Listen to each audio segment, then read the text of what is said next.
नमस्कार, मैं हूं आपके साथ साहिल रुखाया। आप देख रहे हैं हमारा खास कार्यक्रम अफसरनामा।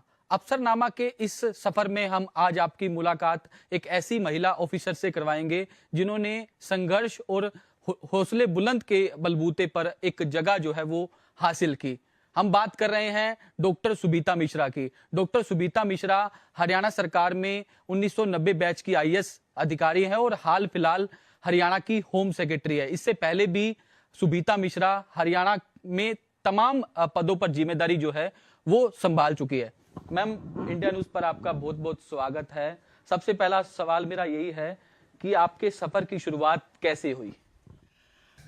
मेरे घर में मेरे पूरी फैमिली डॉक्टर्स हैं। मेरे माता पिता दोनों काफ़ी जाने माने डॉक्टर्स थे, पर सरकारी सेवा में ही थे, लखनऊ में मेडिकल कॉलेज में। तो पढ़ाई लिखाई का माहौल था और एक जन सेवा की भावना थी, क्योंकि वो खुद भी गवर्नमेंट सर्विस में थे, गरीब से गरीब मरीजों के इलाज में जुटे थे। मेरे फादर ने तो कैंसर में बहुत शोध कार्य किया। तो ये एक पब्लिक सर्विस की जो भावना थी वो मैं समझती हूँ सबसे अहम थी, और उसी को लेकर फिर मुझे लगा कि आईएएस एक ऐसे ज़रिया है जिससे हम ज़्यादा से ज़्यादा लोगों की ज़िंदगी को इम्पैक्ट कर सकते हैं, बेहतर बना सकते हैं, देश के लिए और समाज के लिए कुछ कर सकते हैं। तो आपने इसके साथ साथ प्लान बी भी तैयार रखा था कि अगर यूपीएससी क्लियर ना हुआ तो प्लान बी क्या था, ये भी हमारे दर्शक जानना चाहते हैं। देखिए, ज़िंदगी में प्लान बी होना चाहिए और अक्लमंदी भी ये कहती है कि प्लान बी होना चाहिए, पर मेरा कोई प्लान बी नहीं था। मैंने शुरू से सोचा हुआ था कि मैंने आईएएस ही करना है। मैंने ना एमबीए का एंट्रेंस एग्ज़ाम देने गए तो पहले पेपर के बाद आ गए कि ये करना ही नहीं है।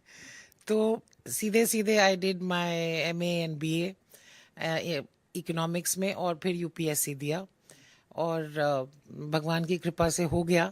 बट आई डू फील कि यूपीएससी एक बहुत बड़ा चैलेंज है, बहुत बड़ी चुनौती है, रिस्क भी है।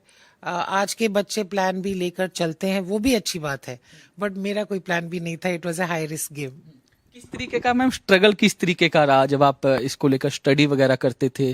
किस तरीके की चुनौतियां आपके सामने थी और सबसे ज्यादा अहम भूमिका उस दौरान किसकी थी आपको, मतलब इस तरीके से आगे मोटिवेट करने की? मैम, देखिए, सबसे पहली बात तो एक स्वामी विवेकानंद जी का कोट है जो मैं हमेशा याद रखती हूँ, तब भी और आज भी, कि there is darkness all around, let me light my own lamp.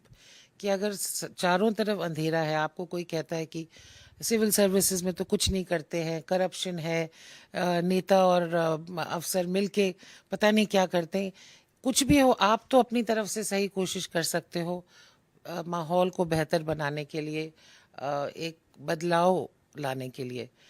जहाँ तक कि किस तरह से तैयारी की, बहुत मुश्किल इम्तिहान है। लोग इसमें वर्षों निकाल देते हैं। मैं खुशकिस्मत थी कि मन लगा के डट कर पढ़ाई की और सिलेक्शन भी हो गया। I was a women's topper also. तो बट मैं ये कहूँगी कि आपने सिर्फ पढ़ाई नहीं करनी है, आपने एक योजनाबद्ध तरीके से पढ़ाई करनी है। आप जो भी आपके सब्जेक्ट है उसको ब्रेक डाउन करिए, अपना टाइम टेबल बनाइए, और उस टाइम टेबल के बाद अर्जुन ने जिस तरह से निशाना लगाया था, वो आँख की पुतली का, वो आपका निशाना होना चाहिए। घर में कुछ भी हो रहा हो, बाहर कुछ भी हो रहा हो, आप अपनी पढ़ाई अपने टाइम टेबल्स के अनुसार चलें और योजनाबद्ध तरीके से चलें। आप जिस वक्त यूपीएससी की तैयारी कर रहे थे तो घर में होता है कि फादर या मदर, मतलब किसका सबसे ज्यादा सहयोग आपको रहता था? कौन मोटिवेट करता था? किस तरीके से मैम रहता था आपका ये शेड्यूल पूरा? दोनों ही बहुत बिजी थे, पर दोनों ने आई थिंक अलग अलग भूमिका निभाई।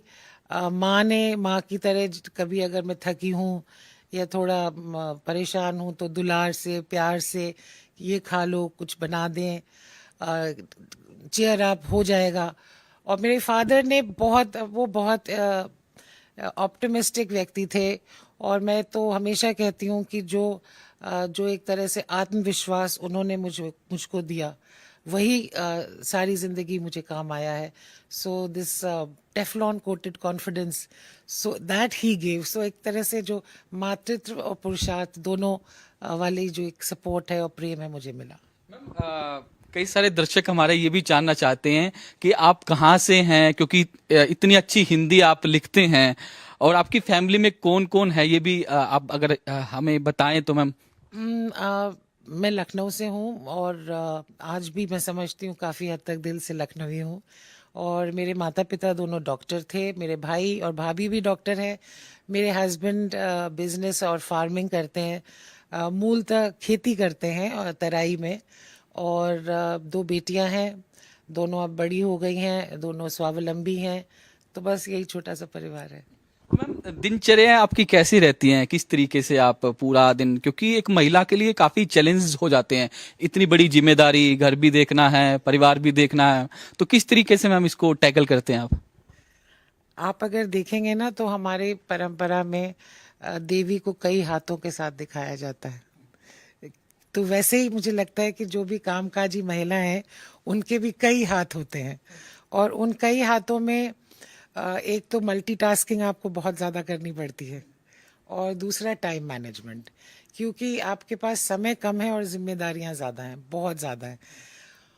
ये भी सच है कि जहां महिलाओं ने बाहर की दुनिया में एक जगह बनाई है, पर पुरुषों ने घर की दुनिया में उतनी जगह अभी नहीं बनाई है।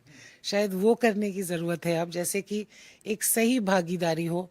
अगर कोई भी महिला हाई अचीवर है तो उसकी फैमिली को भी उसकी सपोर्ट करना ज़रूरी है। और मैं मानती हूँ कि आई एम लकी कि वो सपोर्ट मिला। पर मैं अपनी बेटियों के लिए तो ये ज़रूर चाहूँगी कि उनको उससे ज़्यादा सपोर्ट मिले घर पे, एक जो ट्रू पार्टनरशिप जिसे कहते हैं। बट एज आई से टाइम मैनेजमेंट एंड मल्टीटास्किंग आपको करनी पड़ती है। आप जब बच्चे छोटे थे मैं अपनी माँ से कहती थी फ़ोन पे कि अब मम्मा सेकंड शिफ्ट शुरू हुआ है, जब घर पहुँचते थे, कि अब ऑफिस का शिफ्ट ख़त्म किया है और अब घर में जो घर के काम हैं, बच्चों को देखना। सो एक तरह से इट इज़ डबल आप दुगना काम कर रहे हैं। तो मैम, आप काफी लंबे टाइम से हरियाणा में काफी जिम्मेदारियां संभाल चुके हैं, हरियाणा के तमाम इलाकों में आप रहे हैं, तो किस तरीके से कैसा ये सफर रहा हरियाणा का, तो क्या आपको हरियाणा के अंदर लगा, क्योंकि पहले का हरियाणा अब का हरियाणा काफी अब अंतर जो है वो देखने को मिल रहा है मैम। देखिए, हरियाणा ने अब भूतपूर्व प्रगति की है। जब हरियाणा बना तो पंजाब का छोटा ही नहीं गरीब भाई था। ये कहा जाता था तनख्वाह कहाँ से मिलेगी यहाँ के कर्मचारियों और अधिकारियों को। ना पानी था, ना कृषि में इतना विकास था, सब कुछ पंजाब के पास रह गया। पर आज के दिन हरियाणा, चाहे वो पर कैपिटा इनकम हो, कृषि उत्पादकता हो, इंडस्ट्रीज की ग्रोथ हो, हर चीज़ में हरियाणा ने एक अपना मुकाम बनाया। खेल जगत में हमारे जो युवा और युवतियां हैं उन्होंने क्या कमाल कर दिखाया साल दर साल। आर्मी में सो हरियाणा ने अपनी एक यूनिक पहचान बनाई और मुझे बहुत गर्व है कि हरियाणा मेरी कर्म भूमि रही है।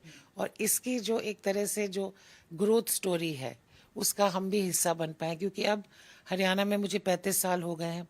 35 साल में हरियाणा में परिवर्तन भी देखे हैं, उन परिवर्तन का हिस्सा भी बने हैं, कई जगह उनको इम्प्लीमेंट भी किया है। वो एक बहुत सुखद एहसास है।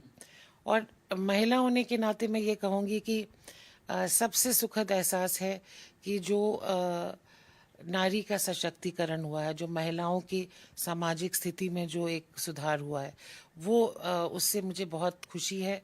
और सुधार देखना चाहूँगी, पर जो प्रगति हुई है वो बहुत ही सुखद है। मैम, इस आपके पूरे सफर में क्या ताकत बनी आपकी, कौन मतलब किस तरीके